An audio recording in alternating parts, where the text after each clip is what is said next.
Hi everybody, it's Queen Jelly here and welcome back to the Toy Box. This is a doll and toy themed YouTube channel that aims to post at least once a week. It is also aimed at adult collectors like myself, so please do keep that in mind. However, of course, I do my best to keep the channel family friendly. With that being said, today's unboxing is going to be of this Draculaura from Monster High G3. So this is the Core Refresh Draculaura. Before we get started with that, I just want to remind you that I do my videos in sections and do my best to add timelines down below so that you can skip to whatever part of the video you are most interested in. Of course, I prefer if you stay with me for the whole time, but I'll never know the difference if you do skip around. So, this is going to be part of the series of unboxing the Core Refresh dolls. We've been voting for them down below in the comment section as well as in post on my videos. Post on my channel. So please keep an eye out on the community tab if you are interested in helping decide how the channel looks for the next couple months. As I said at the very beginning, I am currently posting about once or twice a week. Right now, it looks like it's probably only going to be once a week for the next couple months, but that's why I'm trying to film as much as I can, because the more I can get filmed today and the next couple of days, the more videos that you'll have coming out. So just keep that in mind as you see changes on the channel. It's not intentional, it's just that I have extra hours at work right now. On top of that, I have Halloween season coming up, so there's a lot of stuff going on in my personal life, so that means I'm not necessarily able to get as many videos out as I normally would.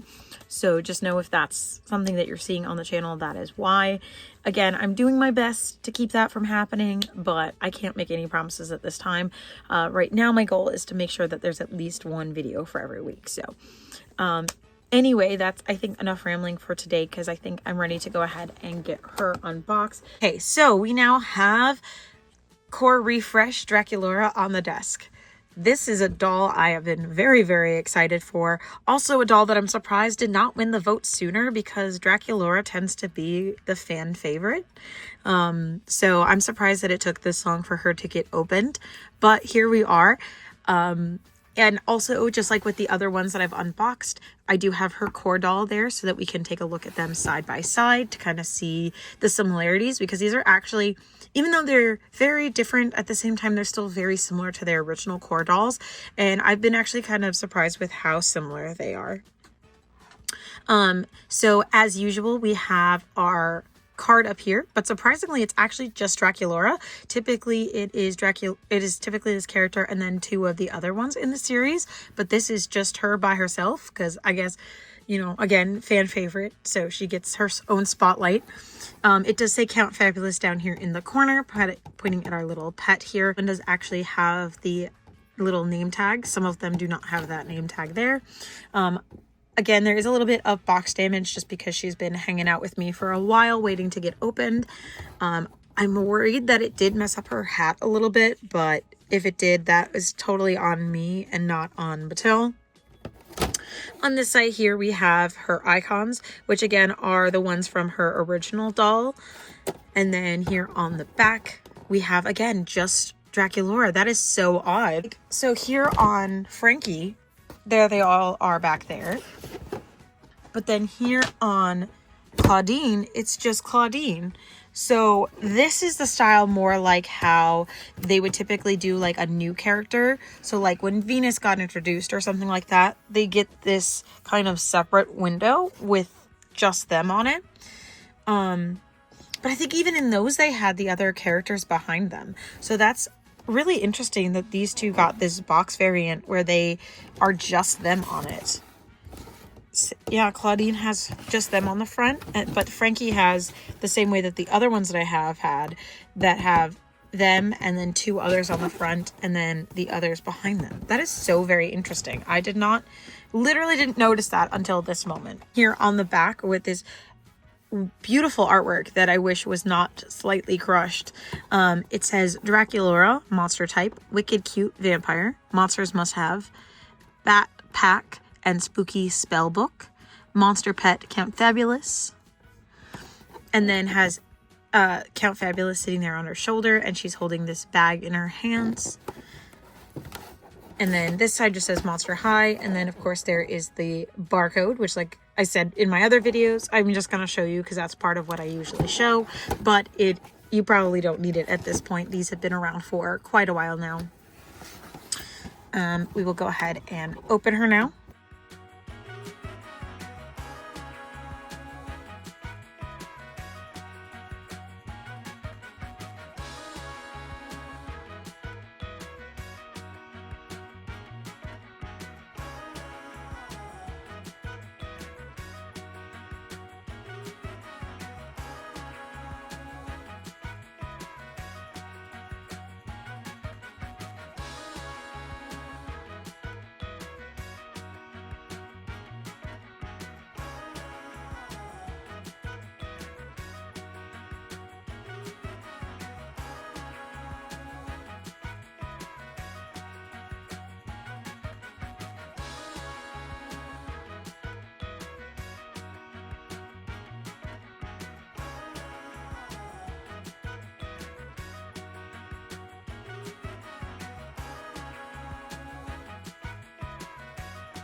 So here she is on her stand. We'll go ahead and go over her accessories. So again, with this core dolls, I was able to rescue these from the original core dolls as well. These are just little, the corner of the box, but I like to keep them for use as a future display piece. I think they're really pretty, and they can actually go like right here in the stands that I use. So I do like to hold on to those. She has this bag, which is actually really, it feels really big compared to a lot of the other ones. Maybe it's just because it's so bright that it feels a little bit bigger, but I don't know. I really like the proportions on it. She does have this part that can come off here on the front, and it is a hook like Frankie's, so they may be able to share bag charms. This is a black little bat here with a little face on it that is really hard to see, but it is there. And then there is, of course, Draculaura's heart design with a spider web around it, very typical. And then, of course, the bat wings. It is made out of a fairly flexible rubber, so you can actually fit things in and should be able to get them back out fairly easily. And then just plain straps on the back. But, of course, the detailing is if it looks like it's sewn in, which I always love. And then even the sleeve, even the straps look like they are trimmed. And then we have a book here that says Monster Magic and has a heart with a spider web and wings on it, and it does open to show maybe like a shrinking potion, Monster Magic, and then I am not sure what that says, and then it is signed by Draculaura. And then we have her cup, which has that same kind of bat design for the face on what looks to be like a heat sleeve kind of thing that you would find on like coffee cups, so that you can hold it without having to worry about whether or not it's hot. Quite interesting that the lid and the contents are the same, because typically with these, they do usually have removable lids, but usually they're a separate piece and not the like whole core of the drink. So that's kind of interesting. I mean, I get it. It saves them money if it's all one mold. But as far as play features, it's not the best. I'm not super here nor there on the accessories. I'll usually display them with one or two just to kind of give them a pose, but the rest of them will just end up going in the Gorganizer, never to be seen again. But yeah, so she has a slightly purple lid with the straw. Here are her glasses, which are very small pink batwing sunglasses with regular arms. A tube of lipstick with vampire fangs on them. I don't think that's the first time we've seen this mold. Definitely not the first time we've seen this mold, but I don't know if we've seen it in purple before. It's the SPF 500. Then we have a bento box, which is super cute. So that's the bat that we've been seeing on the box. That kind of looks like Count Fabulous. And then on the inside, we have a coffin tart, some bat sandwiches, some strawberries with faces, and some little chocolate bats. And then here is our Count Fabulous in their little walking pose. So they are part cat, part bat in this version, with a little pink bow on the front, some pink hearts, eyebrows, of course, fabulous makeup, and then a little pink ruffle and pink at the edges of their wing. Now, I'm going to talk about something, but I want you to make sure that you know I'm not complaining at all, because it is a preference to how they typically do it. But they did use plastic. So these ties right here, these are holding the hat on, but they also had plastic wrapped around them in order to hold her into the box. I much prefer that they use these ties through the hat like this to hold her into the box than stab more ties into the back of her head, because I am a huge hater of these in the back of the head, because they always create issues where either I cut the hair or they get left in there and then they cause the hair to knot because they're constantly rubbing against the back of their head. So I much prefer when they do alternate ways of holding the dolls in besides just tacking them to the back of the box. So I much prefer that they did do that, but it was annoying to have to cut the plastic parts off. And as you can see, I wasn't able to fully get off on this side, but I got it off enough that I'm not too worried about it, because it was actually pinned in the wrong spot on the plastic. So that's why I couldn't really get too close, because I don't want to cut these because they are holding the hat on, and I'd prefer to leave them in place. Like I said, I'd prefer a little bit of extra plastic on here than the ties being stuck directly to the back of her head. So this is the hat. Now this hat is so cute. She wore this in the show, but we have not had a version of it for her as a doll. I think we even had a version of it kid size, unfortunately, but that Spirit Halloween released of this hat before we got it for a doll. So I thought that was really funny. As you can see, it is a soft rubber, so it is kind of flexible. So from being in the box for so long, it did kind of curve here in the back, but I feel like over time it will relax. If not, I can probably just use some hot water and get it back into shape. I'm not too worried about it. I was worried about the front brim being messed up, but thankfully because of it being flexible, it is okay. And then she has a full split dye, just like her original design. This time though, it is held up in these two piggy tails, and she still has her front bangs. The bangs are gelled pretty hard, which I do like because they keep them in place, but I'm not feeling any gel in her hair, which is of course the preferred. So it does look like they did a few black streaks on the pink side and a few pink streaks on the black side, but otherwise it is a split dye. I'm not sure if that's intentional or just the way that they kind of caught the hair when they were putting it up, but either way there is a little bit of both on both sides. She does have split earrings, so she has a pink one on this side and a black one on this side, but they are both the same mold of this coffin shape with the little heart inside.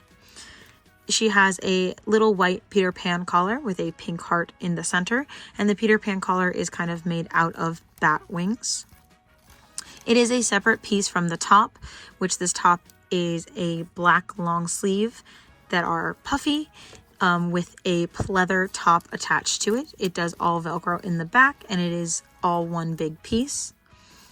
Underneath that is her skirt, which is the same kind of pleather material with spider webs printed all around it, and a pink ruffle at the bottom, as well as a white mesh underneath that. It's probably a tulle of some kind.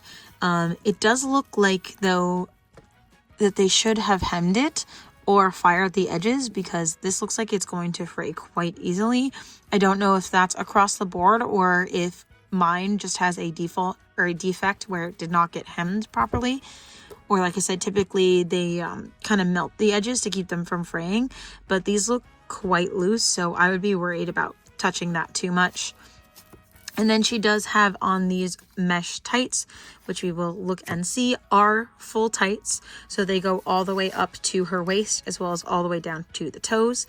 I do appreciate that there is the ribbon here that keeps the skirt in place, because not all of the dolls have it, and so their skirts do tend to ride up quite a bit. And then, like I said, she has the full black mesh tights, and then pink boots with black soles.